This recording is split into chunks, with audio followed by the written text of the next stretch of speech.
नमस्कार दोस्तों, मैं Daljeet Singh DS study one में आपका स्वागत है। आप हमारे वीडियो को अगर अच्छा लगेगा तो आप लाइक कर दीजिएगा, और हमारे चैनल को आप नए आए हैं तो हमारे चैनल को सब्सक्राइब करना ना भूलें। ठीक है। और बाकी अगर आपको 5 वीडियो देखना हो तो कौन सा, इसके पहले हम 5 वीडियो बना चुके हैं, तो वो अगर 5 वीडियो देखना होगा तो आप हमारे प्ले लिस्ट में जाइएगा, वहाँ से आपको आगे का 5 वीडियो मिल जाएगा। ये हमारा 6ठा वीडियो है। ठीक है। यहाँ से आज हम पढ़ने वाले हैं प्रकाश परावर्तन तथा अपवर्तन। क्या पढ़ने वाले? प्रकाश परावर्तन तथा अपवर्तन। तो हमारा पहला हेडिंग है प्रकाश का अपवर्तन। क्या हेडिंग है पहला हमारा? प्रकाश का अपवर्तन। तो यहाँ से देखते हैं प्रकाश का अपवर्तन। यहाँ देखते हैं, अपवर्तन का कारक प्रकाश के वेग में परिवर्तन होता है। ठीक है। जब प्रकाश एक माध्यम से दूसरे माध्यम में प्रवेश करता है तो प्रकाश की चाल परिवर्तित हो जाती है, जिसके कारण प्रकाश की किरण या तो अभिलंब से दूर हट जाती है या तो अभिलंब के पास आ जाती है। इसे प्रकाश का अपवर्तन कहते हैं। ठीक है। यहाँ पे देखिएगा क्या बोला है, जब प्रकाश एक माध्यम से दूसरे माध्यम में प्रवेश करती है। जैसे माध्यम का मतलब होता है, जैसे आपका हवा से किस में चला जाए, कांच में चला जाए। यहाँ पे देखिएगा, मान लीजिए क्या है, हमारे पास कांच है और यहाँ पे क्या है, वायु है। अगर यहाँ से कोई भी प्रकाश कांच के अंदर आ रही है, जो उसमें परिवर्तन होगा, क्या होगा, जो उसमें से परिवर्तन होगा उसी को क्या कहेंगे, एक माध्यम से। यहाँ पे देखिएगा, जब प्रकाश एक माध्यम से दूसरे माध्यम में प्रवेश करता है तो प्रकाश की चाल परिवर्तित हो जाती है। क्या हो जाती है? थोड़ा सा देखिए, यहाँ से जो हम बनाए हैं, यहाँ से ये थोड़ा सा प्रकाश इधर आ रहे थे, इधर यह क्या हुआ, ये बीच वाला अभिलंब है आपका, इस अभिलंब से थोड़ा सा दूर हट गई।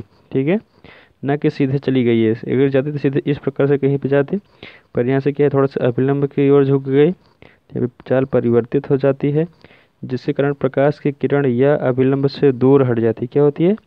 या तो अभिलंब, जो ये वाली रेखा है, अभिलंब से दूर हट जाएगी या फिर अभिलंब के पास आ जाती है। तो यहाँ पे क्या है, यहाँ पे तो हम पास ला दिए हैं। अगर दूर हटना होता है तो यहाँ पे देखिएगा, यहाँ पे बना दे रहे हैं। अगर यहाँ पे जो भी प्रकाश आएगा वो क्या होगा, जो अभिलंब होगा उसके क्या हो जाएगा, दूर हट जाएगा, मतलब उससे थोड़ा सा दूर चला जाएगा। जो अभिलंब ये सीधी रेखा से थोड़ा सा क्या हो जाएगा, ऊपर की तरफ हो जाएगा, तो यहाँ पे अभिलंब से दूर हट जाती है। इससे प्रकाश का क्या कहते हैं, प्रकाश का अपवर्तन कहते हैं। इसके 2 नियम होते हैं। कितने नियम होते हैं? 2। इसके 2 नियम होते हैं।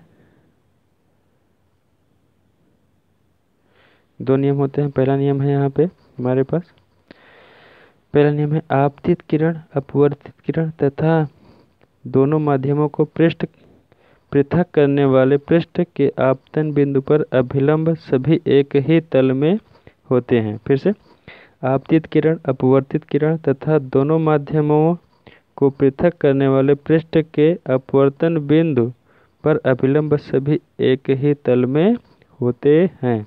तो यहाँ पे देखिएगा, जैसे वहाँ पे प्रकाश वाले में पढ़े थे, दर्पण वाले में, कि यहाँ पे हम दर्पण रखे तो यहाँ पे एक अभिलंब होता था। ये इस प्रकार से अगर प्रकाश जाए तो दूसरे प्रकार तरफ से क्या होता था, प्रकाश हमारा वापस चला जाता था। तो मान लीजिए यहाँ से हमारा प्रकाश जा रहा है, यहाँ पे किसी भी चीज़ पे पड़ रहा है और क्या हो रहा है, इस तरफ से परावर्तित हो जाता था। तो यहाँ दर्पण वाले में पढ़े थे, पर यहाँ पे क्या हो रहा है, आपतित किरण अपवर्तित किरण तथा दोनों माध्यमों को क्या कर रहा है, दोनों माध्यम। यहाँ पे इसे हमको नहीं पढ़ना है, हमें पढ़ना है दोनों माध्यमों में, दोनों माध्यमों पृथक करने वाले पृष्ठ। जैसे यहाँ पे क्या होगा, वायु होगा, अब यहाँ पे क्या होगा, कांच है। तो अगर वायु से प्रकाश आ रही है, क्या हो रही है, वायु से प्रकाश आ रही है, अगर अभिलंब से दूर हट जा रही है, आप माध्यमों से पृथक करने वाले पृष्ठ आपतन बिंदु अभिलंब एक ही तल में होते हैं। क्या होता है, जो यहाँ पे एक ही तल होगा, मतलब ये वाला तल, यहाँ पे वायु होगा और यहाँ पे क्या होगा, कांच होगा। तो ये एक ही बिंदु पे, जहाँ पे ये एक दूसरे को काटेंगे, क्रॉस करेंगे, टच करेंगे,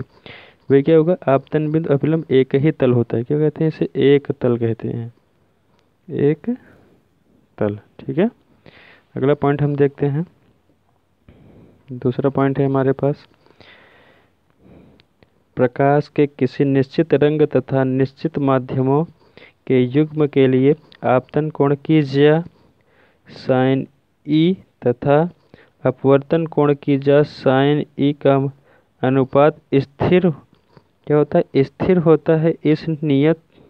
इस नियम को स्नेल का अपवर्तन का नियम भी कहते हैं। ठीक है, फिर से देखिएगा, प्रकाश के किसी निश्चित रंग तथा निश्चित माध्यमों के युग्म के लिए क्या होगा, निश्चित युग्म होना चाहिए के लिए आपतन कोण की जै साइन ई तथा अपवर्तन कोण की जै साइन ई का अनुपात स्थिर होता है। क्या होगा, जब दोनों मान आपस में बराबर होंगे तो क्या होगा, इनका मान स्थिर होता है। इस नियम को स्नेल का नियम भी कहते हैं। किसका, इस नियम को स्नेल का या अपवर्तन का नियम भी कहते हैं। ठीक है, यहाँ पे अगर 0 अंश से साइन आई तक जा रहा है और साइन से क्या से 0 से, या फिर देखेंगे तो यहाँ पे 0 से साइन आई और साइन आई से बड़ा क्या है 90 अंश है, तो हम जो भी इसके बीच में जो भी कोण बनेगा वो 0 अंश से 90 अंश के बीच में ही कोण बनेगा। ठीक है, अब यहाँ पे देखिएगा आगे, यदि साइन आई आपतन कोण तथा आर अपवर्तन कोण होगा तो क्या होगा, sine i upon sine r बराबर क्या होगा, स्थिरांक होगा। ये हमारा सूत्र है, एक सूत्र ये है। स्थिरांक बराबर पूछेगा आपसे सवाल तो पूछेगा स्थिरांक बराबर ज्ञात कीजिए, या फिर साइन आई का मान दे देगा और साइन आर का मान दे देगा तो आपको स्थिरांक निकल जाएगा। अगर साइन आई का मान दिया और स्थिरांक दिया तो इसका साइन आर का मान निकालना पड़ेगा। अगर साइन आई का मान नहीं दिया और साइन आर का मान दिया और स्थिरांक का मान देगा तो आपको साइन आई का मान निकालना पड़ेगा। ठीक है, अगला है हमारा हेडिंग है अपवर्तनांक। क्या है अगली हेडिंग हमारी, अपवर्तनांक। ठीक है, यहाँ से देखते हैं, जब प्रकाश की किरण तिरछी गमन करती हुई एक पारदर्शी माध्यम से दूसरे में प्रवेश करती है तो यह दूसरे माध्यम में अपनी दिशा परिवर्तित कर लेती है, इसे ही अपवर्तनांक कहते हैं। देखिएगा यहाँ पे हमारे पास चित्र है अपवर्तनांक का। फिर से देखिए, अपवर्तनांक जब प्रकाश की किरण तिरछी गमन करती है, देखिएगा तिरछी कैसे, तिरछी बोला तो यहाँ से देखिएगा हमारी प्रकाश कैसे आ रही है, तिरछी आ रही है, गमन करती है एक पारदर्शी माध्यम से, क्या होगी, दूसरे में प्रवेश करती है। यहाँ पे हमारा ये वायु है, अगर वायु से किस में जा रहा है, कांच में, दूसरे पारदर्शी माध्यम में प्रवेश करती है तो अपनी दिशा क्या कर देती है, परिवर्तित कर लेती है। तो यहाँ से अपनी दिशा जो होगी, इसका दिशा जो जा रही थी वो सीधी जा रही थी, पर सीधे ना जाकर वो क्या होगी, अभिलंब से थोड़ा सा अभिलंब की ओर झुक गई है। यहाँ से आपको देख के लग रहा होगा, इसे ही अपवर्तनांक कहते हैं। क्या कहते हैं, इसे ही अपवर्तनांक कहते हैं। अब यहाँ पे साइन आई ये मान होगा ऊपर वाला जो वायु में होगा, और जो यहाँ पे कांच में जो कोण बनेगा उसे क्या कहेंगे, साइन आर। और जो यहाँ पे मध्य बिंदु होगा वायु और कांच के दोनों के मध्य बिंदु को क्या कहेंगे, ओ से हम कहते हैं। हमारी जो रेखा आ रही थी वो रेखा को ए, और जो रेखा जा रही थी कांच से होते हुए उसे हम बी, और यहाँ पे इसे एन कहेंगे, इसे एन डैश। ठीक है, ये हमारे पास ये वाली एन से एन डैश तक ही हमारी अभिलंब है, और ए से बी तक ये हमारी क्या है, प्रकाश है। ठीक है, अगला हेडिंग देखते हैं।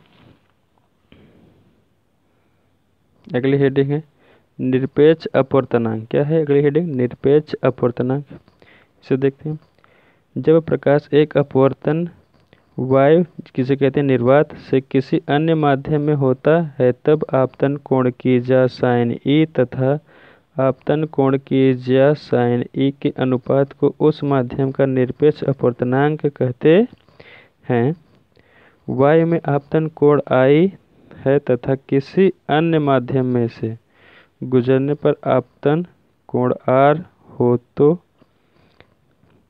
नियतांक, क्या है, नियतांक sine i upon sine r का मान, नियतांक का मतलब sine i upon sine r का मान उस माध्यम का अपवर्तनांक कहलाता है। इसे हम किसे, एन से प्रदर्शित करते हैं। तो एन बराबर क्या हो जाएगा, sine i upon sine r. ये भी यहाँ पे देखिएगा एन बराबर क्या हो जाएगा, sine i upon sine r. ये भी आपका एक सूत्र होगा। एन का मान क्या है, अपवर्तनांक। ठीक है, इसे हम एन से प्रदर्शित करते हैं। अपवर्तनांक को किससे, एन से प्रदर्शित करेंगे। यहाँ पे एन बराबर क्या हो जाएगा, अपवर्तनांक, क्या हो जाएगा, अपवर्तनांक। ठीक है, अब साइन आई आपका कोण होगा, और साइन आर भी यहाँ पे क्या होगा, आपका कोण होगा। कुछ ना कुछ कोण का मान देगा, वहाँ से आपको इसका मान निकालना पड़ेगा। ठीक है, अब अगला हम देखते हैं, हमारे पास हेडिंग है सापेक्ष अपवर्तनांक। क्या है अगली हेडिंग? सापेक्ष अपवर्तनांक। इसे देखते हैं, यदि पहला माध्यम वायु के स्थान पर अन्य माध्यम हो तो इसे पहले माध्यम के सापेक्ष दूसरे माध्यम का सापेक्ष अपवर्तनांक कहते हैं। क्या होगा? जो पहला माध्यम होगा उसके सापेक्ष होगा जब यहाँ पे दूसरा अपवर्तनांक होगा, जिसमें जैसे वहाँ पे आपका वायु के स्थान पे कांच हो जाए और पानी हो जाए, तो यहाँ से जब कहाँ से कांच से पानी में जा रहा है, मान लीजिए यहाँ पे हम ले रहे हैं कांच और यहाँ पे हम ले रहे हैं पानी, तो जो भी प्रकाश आएगा तिरछी रेखा में वो क्या होगा? थोड़ा सा अभिलंब से थोड़ा सा झुक के निकलेगा, और फिर यहाँ पे जो अभिलंब होगा ये भी क्या होगा? इसके तरफ है, या तो परावर्तित हो जाएगा या फिर क्या हो जाएगा? अपवर्तित हो जाएगा। तो यहाँ से ये क्या हो जा रहा है? परावर्तित हो जा रहा है। फिर यहाँ से देखेंगे ये रेखा यहाँ पे आकर एकदम सीधी रेखा में हो जाएगा। ठीक है, ये रेखा आप एक दूसरे को क्या हो जाएंगे? सीधी रेखा में हो जाएंगे। ठीक, अब वायु को किससे हम लिखते हैं? ए से, और कांच को जी से, और जल को डब्लू से। हमारे पास कई सूत्र हैं। ए एन जी, किससे? ए एन जी मतलब वायु से कहाँ पे ला जा रहे हैं? ग्लास में या कांच में। वायु से कांच में ले जाने पर sine i upon sine r, ये सूत्र होता है।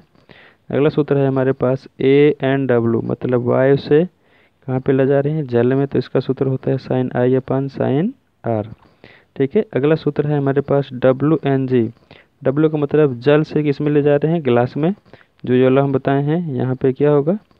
ये नीचे वाला आपका जल होगा। ठीक है, नीचे वाला जल होगा, जल से किस में ला जा रहा है? डब्लू एन जी बराबर क्या हो जाएगा? Sine i upon sine r. ठीक है, ये दो चीज़ें हम आपको बता चुके हैं। यहाँ पे ये तीसरा चीज़ हमारे पास है, यहाँ ऊपर है। ठीक है, अगली हेडिंग है हमारी सूत्र देखते हैं। ए एन जी बराबर क्या होता है? वायु में प्रकाश की चाल सी बटे में कांच में प्रकाश की चाल किससे देखेंगे? वी से। ठीक है, ए एन जी बराबर वायु में प्रकाश की चाल सी बटे में कांच में प्रकाश की चाल वी। ठीक है, जब वायु में कांच से जाता है, जब क्या होगा? जब वायु से कांच में जाता है तब सूत्र होता है ए एन जी बराबर 1/GNA। GNA। ठीक है, ये हमारा एक सूत्र हो जाएगा। हमारे पास 3 से 4 सूत्र हैं। अब ये सब सूत्रों पे हमारा क्या होगा? अगला वीडियो हम बनाएंगे आंकिक प्रश्न पे। अगर आपको अच्छा लगा तो हमारे वीडियो को लाइक कर दीजिएगा और सब्सक्राइब करना ना भूलें। आज के लिए बस इतना ही, धन्यवाद।